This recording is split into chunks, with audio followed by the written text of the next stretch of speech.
Good night. So glad to be with you tonight. It's winning, it's live online, and as always, it's keys to living a winning lifestyle. Hope you've had a great week.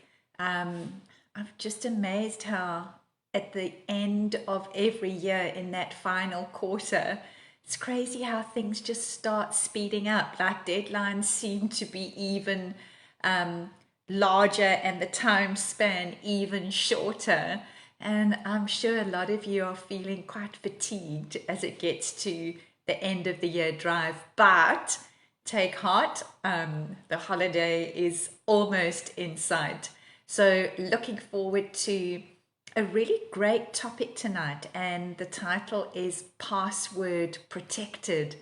And again, as always, when I put these notes together, I'm challenged myself by my own material, which I think is a good thing because then it ensures that I'm giving stuff that I believe is relevant, that's helpful, and that can bring an opportunity for you to just lift your life, move to your next, and grow.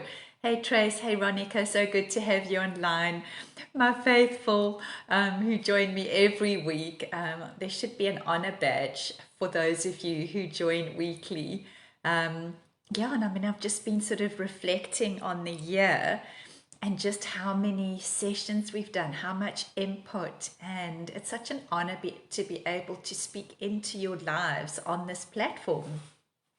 And so, as always, it's good to share. Please comment, send those emojis to let me know if there's anything that maybe tickles you, pinches you, but has some kind of an impact and some kind of an influence and an effect on you. And so tonight, I'm going to start off with a little bit of it's a bit embarrassing actually, what I'm going to share with you, because it's not one of my finest hours in terms of what happened to me quite recently. But I just thought it's so relevant for the topic that I'm choosing tonight. Again, that password protected. And if you think about it, there's so many things in our lives that are protected by passwords. And I think the reason that we need to have passwords protecting our stuff is because there are so many scammers out there. Hey, Juliet. And so my story is about being scammed. So I recently upgraded all the access to my phone. I changed password. I put measures in place to protect access to my phone. And the reason I did that is because, as with all of us, I guess our lives are on our phone. I mean, if you think of how much personal information you have on your phone, how many of you have your banking on your phone, you pay with your phone is your office. You know, there's confidential material that we have on our phones, especially if you've got, access to emails. So our phones have really become an incredibly valuable commodity. I just read in the news today that in Australia there was a hiker who lost her phone between the crevices of two massive boulders. And in trying to retrieve her phone, she actually slipped in between the two boulders and was trapped upside down for 7 hours. I mean, that just shows the length that she was going to actually get her phone back because everything's on there. And so, by putting those extra measures in place, I'm protecting what is of value to me. My phone is valuable to me, so I'm putting those protective measures in place. But shortly after doing all of this, I unfortunately made an error in judgment. There were so many red flags along the way. I bought something online that was a scam, and I got scammed out of a lot of money. Never received the purchase that I'd paid for, and just a real bad call in judgment, but a valuable lesson. I've learned to, number one, guard your finances and think before you make a purchase. Secondly, check the credibility of the site that you're making your purchase from. And thirdly, if an online sale price is too good to be true, then it is too good to be true. And so a valuable lesson, but I think it highlights an important concept that I want to look at tonight. We put passwords in place on things that are of value to us because we want to protect, we want to guard those things. And so I want to share tonight with you on placing the right amount of value on what matters to God and what does matter to God. I've mentioned it before on this platform.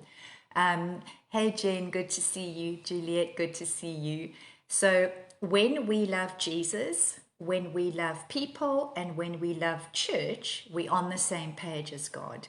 So he loves those three things, and we need to be loving those same three things to be on the same page as God, to be working with him. And God places a lot of security measures on these three things because he values them so much. An example of the security measures that God places on things that are of value to him is, for example, the high cost that comes with serving God, the high cost that comes with building his kingdom, the high cost that comes in serving him, the high cost in the privilege of leading others. And it's often these protective measures that test our calling. Do we really value what Jesus values over our own personal agendas and ambition? And Mark 8:34, which is my key text tonight, whoever wants to be my disciple must deny himself, take up their cross and follow me. So let's have a look at these protective measures. Sometimes we're surprised and shocked when challenges present themselves to us as Christ followers. So often we say, the enemy's out to get me, and, I must be doing something right for God. Look at all the attack. And yes, I know that that is a factor. We know that we wage war against an enemy, but we also know that greater is he in us than he who is in the world. So the enemy opposing those of us, when we serve God, when we step out in faith, that is a factor, but it's not the factor in terms of why challenges come. God guards his great promises with just enough challenges, ensuring that we grow in the process of reaching the destination and overcoming the challenges. So in facing challenges and facing opposition, as we overcome those in and through the strength of the Lord, we grow. And in the growing, we are empowered and enabled to step into what he's called us to do. So just to kind of just draw your attention to, so often we're blaming the wrong thing for why there are challenges when we're stepping out for the Lord, when we're serving, when we, recently someone came to me and said, I'm an intercessor and I pray for people, I pray for the church, but I'm facing so much opposition. And I said to her, are you surprised? The Lord warned us. But the bottom line is, I think we need to look at the challenge is the growth point, but also it's measures that God has put in place to make sure we value what he's called us to do. If you think about it, whatever we do for the Lord involves people. And to be trusted with people, whether it's leading them, whether it's mentoring, whether it's serving, we need to show that we value and we take seriously the call. And so let's look at a couple of scriptures around these challenges that God puts in place to develop us in being able to do what he's called us to do. First of all, God pre-warned us that it was going to be tough. I mean, in John 16:33, he said, in this world are many challenges. Take heart, I've overcome them all. So although there's challenge, in him, there's always the victory. God has equipped us in overcoming these challenges. Romans 8:37 says, in all things we are more than conquerors through him who loved us and loves us. The purpose of testing of your faith produces perseverance. Let perseverance finish its work so that you may be complete, lacking in nothing. And that's James 1. So if we look at those scriptures, God warned us that there would be tough times and challenges. He encouraged us that in all things we are more than conquerors. He has also given us purpose in the challenge, in that when we face challenge, if we persevere in facing that challenge, there's a work that's being done in us which will see us complete and lacking in nothing. So let's go back to looking at preparation through trial. If you let's look at David. David was a fugitive for 13 years before he stepped into being a king. If you look at Daniel, Daniel was in exile for years before he stepped into the leadership role that God had called him to. Each one of these men faced challenges that was God's protective measures that grew them, because as they were prepared to face and overcome the challenges, they were enabled to be able to step effectively in what God had for them. So problems can sometimes act like extra security codes that ask you to step out in faith. You know, it's often in the challenge that we do step out in faith. It's often in the challenge that we surrender a little bit more to God because we feel overwhelmed. I can't do this. You know, it's as we face those problems that God has put as extra security codes. You know, sometimes we uncover new depths of God as we learn to live by faith. But it's the challenge that releases us to often step into that place. You know, as you learn to lean into him in your dark space, in so doing, you unlock more keys to wisdom, more keys to experiencing him, unlocking keys to hearing his voice, experiencing his love, experiencing his kindness, his generosity, his grace, and his mercy. So when you see those obstacles, I'm giving a different perspective on how we see those. They may just be security measures that God has placed for you to grow, for him to protect what is valuable to him, and also for him to ensure that you are equipped and can be trusted with what he wants you to do. And so when we realize that this process of equipping and enabling is a journey and not the destiny, it's that journey where we grow, it's where we overcome, it's where we experience God more. We realize that crossing the finish line is a reward and not the actual objective. The objective is the growth in the process. You know, at the end of my journey with cancer in 2022, as with all cancer patients, on the day of your last treatment, they have a brass bell in the chemo unit, and patients ring that bell for the whole unit to hear, and it's announcing, this is my last chemo. And when I did that in 2022, the ringing the bell wasn't the victory for me. The victory was everything that I'd learned in the journey. It was lessons I'd learned about myself. It was lessons about God's provision and his kindness. You know, those were the victory. And coming through all of that and remaining hope-filled and God focused, I'm moved into another zone with God. So the ringing of the bell was awesome, but it wasn't my objective. So here's a thought. With that perspective in mind, let's not demand God to open doors for us. Instead, understand that there's extra security around those things you're trying to access.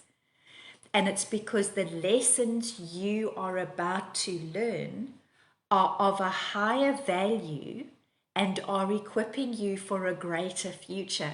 How many times do we get frustrated with God when we're trusting him for something, and why is it not open? The door isn't opening, and why is it not happening in the time that I had projected it to happen in?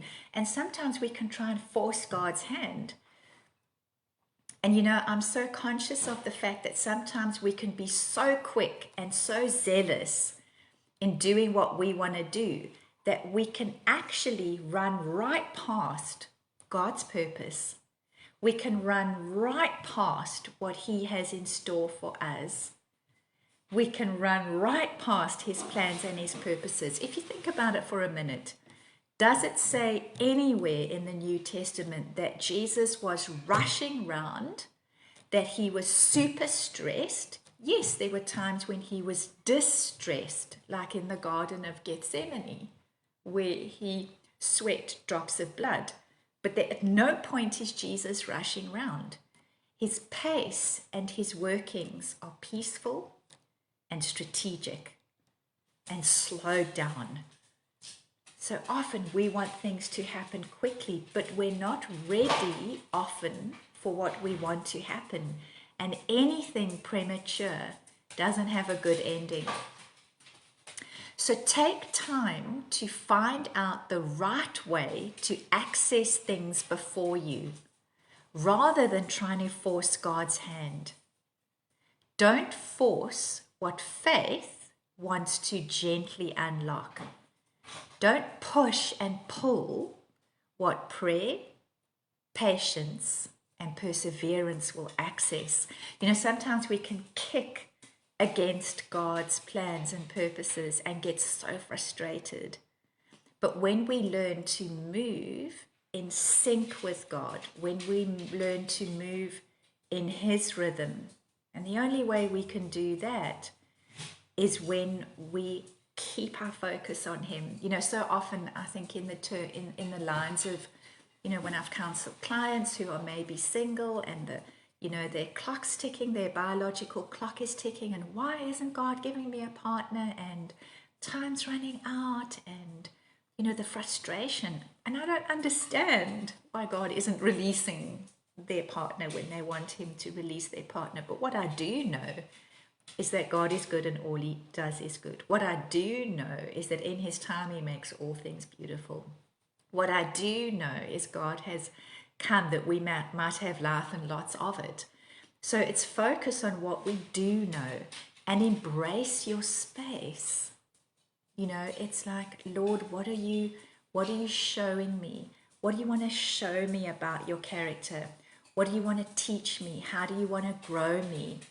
If you look at David and, in his journey from shepherd to king, there were so many things that he had to learn. Imagine if he went from shepherd straight to being king and jumped over the 13 years of growth and development and learning about God.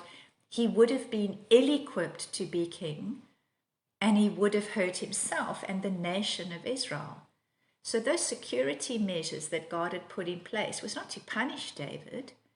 It was to develop him. It was to ensure that the responsibility of being Israel's greatest king would fall into the hands of someone who was equipped, empowered, and ready to actually do it.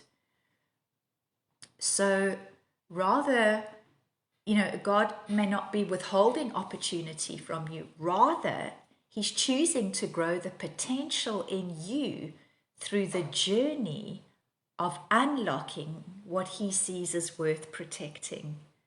And what does he see worthy of his protection? People, church, and in terms of our relationship with Jesus.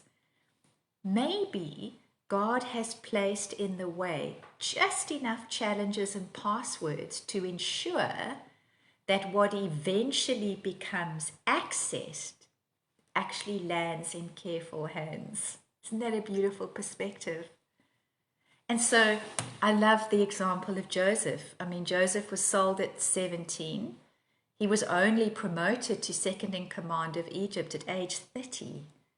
He was an arrogant teenager who arrogantly shared the dreams that God had given him about his future with his brothers. And we know the story that from an arrogant teenager, he was beaten up and left in a pit. He was then exiled. He had positions of leadership. He was wrongfully accused of a crime he didn't commit. He was incarcerated for 3 years.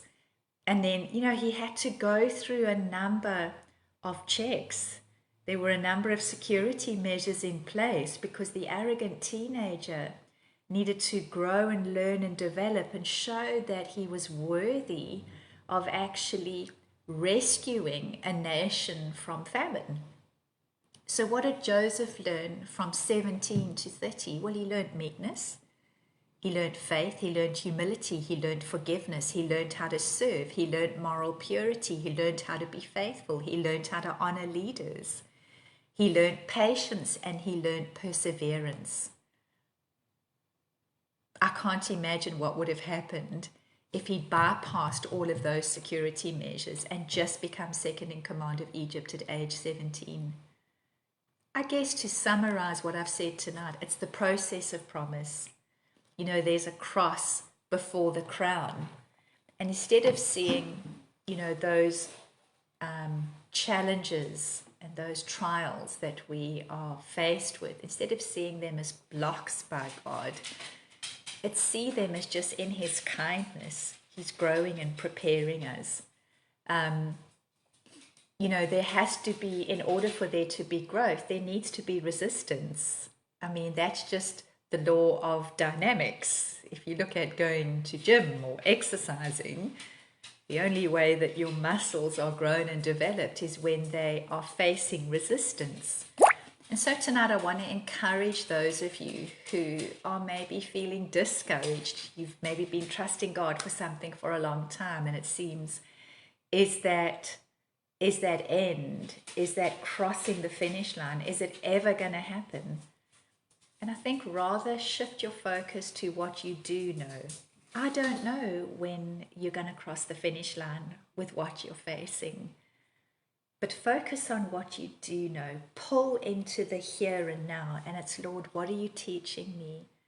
Help me to shift my focus off being destination fixated and rather help me to embrace my space. I want to grow. I want to learn. If I look at my own journey at the moment, I don't know what the destination is. I know what God has promised me. And that's where my hope lies. My hope is in that. And so I really want to encourage you tonight in terms of keep your focus on God and lean not on your own understanding, as scriptures teach us, because his ways are higher than your ways. And ultimately, only he sees the future. So pull back into the present and work through those security checks that God has put in place. And so be encouraged. Maybe do an evaluation of, is my focus on God? Is my hope in him? Am I leaning into him to empower, enable, strengthen, and encourage me? What I do know is that no one is called to mediocrity. Everyone has a purpose. Everyone. Don't rush past it. Slow it down. Look and see what he sees. Listen and hear what his voice tells you. I may not be with you next week. I'm scheduled for another chemo session, but keep your eyes peeled online because I'll send out a message there. So I may not see you next week, but I look forward to our next time together. Take care. God bless, and remember, you're called to live a winning life in him. See you next time. Bye, everyone.